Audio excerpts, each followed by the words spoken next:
क्या आपने भी अभी एक नया पीसी या लैपटॉप परचेज़ किया है या फिर रिसेंटली अपने विंडोज़ को फॉर्मेट किया है? तो अभी आप अपना पीसी सेटअप कर रहे होंगे। तो चलिए मैं आपको एक बेस्ट एफिशिएंट वे बताता हूँ जिससे आप सब टूल्स को प्रॉपरली मैनेज कर सकते हैं और अच्छे से सेटअप कर सकते हैं अपने नए पीसी को। तो फर्स्ट आता है हमारा विंडोज़ अपडेट। तो चलिए हम लोग अपना विंडोज़ पहले अपडेट कर लेंगे। तो यहाँ पे सबसे लास्ट में होता है विंडोज़ अपडेट। यहाँ पे जाएंगे तो आपको यहाँ पे दिखा देगा आपके कितने अपडेट्स पेंडिंग हैं। जैसे कि मेरा अभी एक रिस्टार्ट पेंडिंग है, तो मैं इसे बाद में कर लूँगा। यहाँ पे दो ऑप्शंस भी आते हैं कि आप बाद में रिस्टार्ट कर सकते हैं या फिर अभी कर सकते हैं। मैं इसे बाद में करूँगा, तो अभी मैं शेड्यूल नहीं कर रहा हूँ, मैं इसे रिस्टार्ट नाउ बाद में मैनुअली आके क्लिक कर लूँगा। उसके बाद जैसे कि ये आपका कंप्लीट हो जाएगा, उसके बाद आपका सेकेंड थिंग आता है ब्राउज़र। तो मैं पर्सनली ब्रेव ब्राउज़र यूज़ करता हूँ क्योंकि यहाँ पे बहुत सारे बेनिफिट्स है इसके यूज़ करने के। क्योंकि जैसे कि ये आपको पता होगा कि ये ट्रैकर्स और एड्स को ब्लॉक कर देता है। उसके बाद हमारा बैंडविड्थ भी सेव करता है और साथ ही साथ टाइम भी सेव करता है। तो मैं आपको रिकमेंड करूँगा कि आप ब्रेव ब्राउज़र यूज़ कीजिए। और अगर हम ब्रेव ब्राउज़र में यूट्यूब देखते हैं तो उसमें एड्स भी नहीं आते। तो ये हमारा यूट्यूब प्रीमियम 2.0 ही हो गया। तो ब्राउज़र के बाद हमारा आता है फ़ोल्डर स्ट्रक्चर। तो फ़ोल्डर स्ट्रक्चर को मेंटेन करना बहुत ही आसान काम है, लेकिन बहुत लोग इसे नहीं करते और फिर उन्हें बाद में अपने इम्पोर्टेंट फाइल्स और फ़ोल्डर्स नहीं मिलते। तो जैसे कि मैंने यहाँ पे एक सी डिस्क है जिसमें हमारा ओएस रन होता है।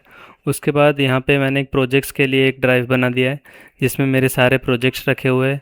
उसके बाद आता है हमारा स्टोरेज वाला, जहाँ पे मैंने सारे मेरे जो भी डेटा वगैरह है जो कि प्रोजेक्ट्स से रिलेटेड नहीं है, वो मैंने यहाँ पे स्टोर करके रखे हैं। तो अगर हम लोग अपने फ़ोल्डर्स को प्रॉपरली मैनेज्ड रखेंगे तो हमें उसे बाद में ढूंढने में बहुत आसानी होगी। तो अभी हमारा फ़ोल्डर स्ट्रक्चर के बाद आता है हर डेवलपर का फेवरेट सॉफ्टवेयर, जो कि है वी एस कोड। तो चलिए वी एस कोड को डाउनलोड करते हैं। तो उसके लिए हमें ब्रेव ब्राउज़र पे आ जाना है। उसके बाद हमें टाइप करना है वी एस कोड। उसके बाद ये रहा हमारा वी एस कोड डाउनलोड आ गया। उसके बाद हमें यहाँ पे क्लिक करना है फर्स्ट लिंक पे। उसके बाद यहाँ से आप लोग सिलेक्ट कर सकते हैं। अगर आपके पास विंडोज़ है तो आप ये वाला ऑप्शन ले लीजिए। अगर आपके पास उबुंटू या फिर लिनक्स है तो आप इन टू में से कोई भी सिलेक्ट कर सकते हैं। और अगर आपके पास मैक है तो आप ये वाला सिलेक्ट कर सकते हैं। तो मैं अभी विंडोज़ वाला ले लेता हूँ। तो अभी ये डाउनलोड स्टार्ट हो चुका है। मैं इसे डाउनलोड्स के फोल्डर में सेव कर लेता हूँ। तो ये अभी हमारा डाउनलोड कंप्लीट हो चुका है। हमें इस पर सिंगल क्लिक करना है जिससे कि हमारा इंस्टॉलर रन हो जाएगा। यहाँ पे आई एक्सेप्ट द एग्रीमेंट, उसके बाद नेक्स्ट। तो यहाँ पे आपको चारों ऑप्शंस को टिक रखना है जिससे कि हमें बाद में बहुत इजी होगा अपने फोल्डर्स को या फिर डायरेक्टरीज को डायरेक्टली वी एस कोड में ओपन करने के लिए। फिर यहाँ से नेक्स्ट करना है, उसके बाद इंस्टॉल करना है। तो अभी ये थोड़ा टाइम लेगा और फिर अपने आप इंस्टॉल हो जाएगा। उसके बाद हमें बस इसे ओपन करना है। तो अब हमारा इंस्टॉलेशन कंप्लीट हो चुका है। अब हम इसे फिनिश कर लेंगे और V S code automatically open हो जाएगा। तो अभी मेरा वी एस कोड पहले से इंस्टॉल था, इसलिए यहाँ पे अभी रिलीज नोट्स दिखा रहा है जिसमें हमें पता चलता है कि क्या क्या चीज़ें अपडेट हुई है। आपका यहाँ पे वेलकम स्क्रीन दिखा रहा होगा। यहाँ पे आपको अपना पूरा वी एस कोड सेटअप करना पड़ेगा जिसमें बहुत कुछ नहीं है इतना। उसमें बस आप लोग थीम वगैरह सेलेक्ट करके नेक्स्ट नेक्स्ट करके आप उसे सेटअप कंप्लीट कर सकते हैं। तो जैसे कि मुझे आप लोगों को इंस्टॉलेशन नहीं सिखाना था, मुझे आप लोगों को एक्सटेंशंस के बारे में बताना था। तो यहाँ पे कुछ इंपॉर्टेंट एक्सटेंशंस है जिसके बारे में मैं आपको बता देता हूँ जो आपके भी यूज़ में आएंगे। तो सबसे पहले आता है सी एस एस पिक। इससे हम लोग डायरेक्टली हमारे H T M L code में जो भी सी एस एस लिखा रहता है उसके ऊपर होवर करके हम लोग उसके सी एस एस के प्रॉपर्टीज़ या फिर क्लासेस को व्यू कर सकते हैं। हमें C style dot C S S file में जाने की ज़रूरत नहीं है। उसके बाद आता है हमारा एरर लेंस, जिसमें हमें हमारे एरर्स वगैरह प्रॉपरली दिख जाते हैं कि कहाँ एरर है क्या है। और उसके बाद आता है रिएक्ट के ES7 वाले कुछ एक्सटेंशंस। इसको आप लोग अगर इंस्टॉल करेंगे तो आप लोगों का रिएक्ट डेवलपमेंट में बहुत ज़्यादा हेल्प हो जाएगा। उसके बाद आता है हमारा लाइव सर्वर। ये एक बहुत बढ़िया टूल है। इससे हम लोग डायरेक्टली हमारे लाइव चेंजेस देख सकते हैं जो कि हम लोग हमारे कोड में कर रहे होंगे, हमें अपने ब्राउज़र में लाइवली दिख जाएंगे। उससे हमें कुछ भी रिफ़्रेश वगैरह नहीं करना पड़ेगा। हाँ, वो ऑटोमेटिकली रिफ़्रेश वगैरह होता रहता है।